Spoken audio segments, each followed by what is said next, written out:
we see the crucier, we see the mitre, the pictorial cross, wretched signet, episcopal ring. In just few minutes, can you just explain to us what that means? Because it's not just for decoration, they have significance. All right. The Anglican Church, derived from the Roman Catholic Church, we know. The bishopric is episcopal. We are episcopally governed. We are synodically led. And so the three forms of government are built in the bishops. He is the bishop, the one who is the diocesan. He is also the president of the synod. He also has a bishop's court. Bishop's court is not just a residence. It's a place where adjudication is done in the Church of God. And so a bishop in the Anglican Church, like the Roman Catholic Church, is a monarch. A monarch must have a throne, and he has to be enthroned. That's the reason why there's an enthronement service, and the bishop's throne is there in the church. The bishop is a king. That's why you address him like Eze or Kabesi. And in that capacity, he must have a crown. The crown of the bishop is the mitre. That mitre is a sign, or it is a derivation from the old Roman practice.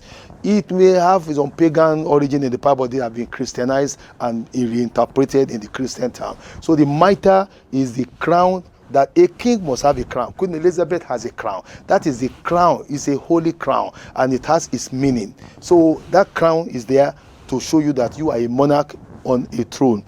This pectoral cross is a sign that you are carrying the cross of Jesus.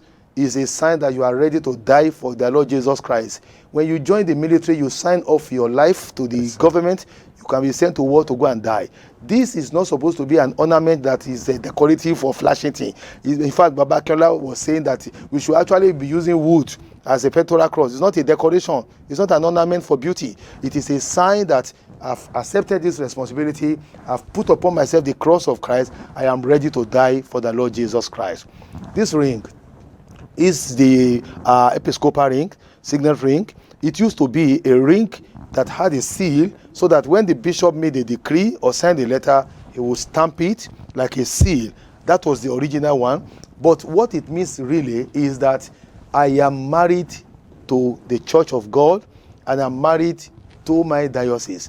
This marriage ring here, with you and your wife, you are saying for better, for worse, in every situation, we are together, no divorce, I will stay with you for the rest of my life. So when a bishop is made to be in charge of his see, his jurisdiction, his territory, he wears a ring, and that ring is a marriage, that you are married to the church. You can't divorce the church.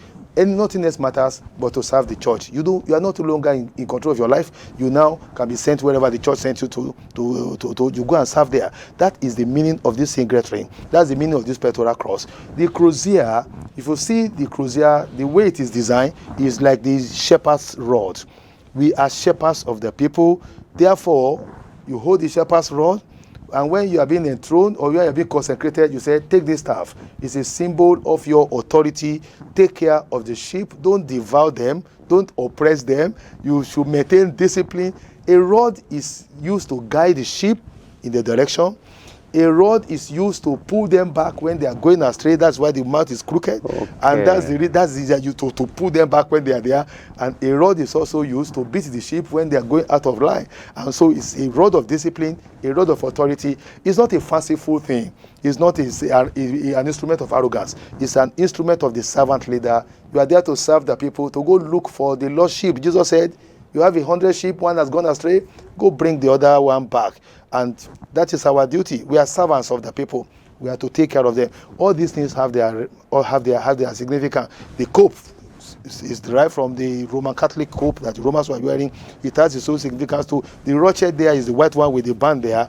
Their bandness, that redness that you have, the scarlet, is a symbol of royalty. It's a symbol of royalty. It's a symbol it simply means royalty. Yeah, and that, so when you have the scarlet there, it's royalty, and then purple is used also for royalty. But that is but the white one is a white robe, just like the white surplice of the minister of God. You wear your cassock after your shirt. This one we wear. This is whiteness. For the clergy, you wear a black shirt, for example, or a black cassock, for example. What does it mean? I am putting on the darkness of the world as an agent of light onto the world. The world is dark. I'm going to minister to the dark.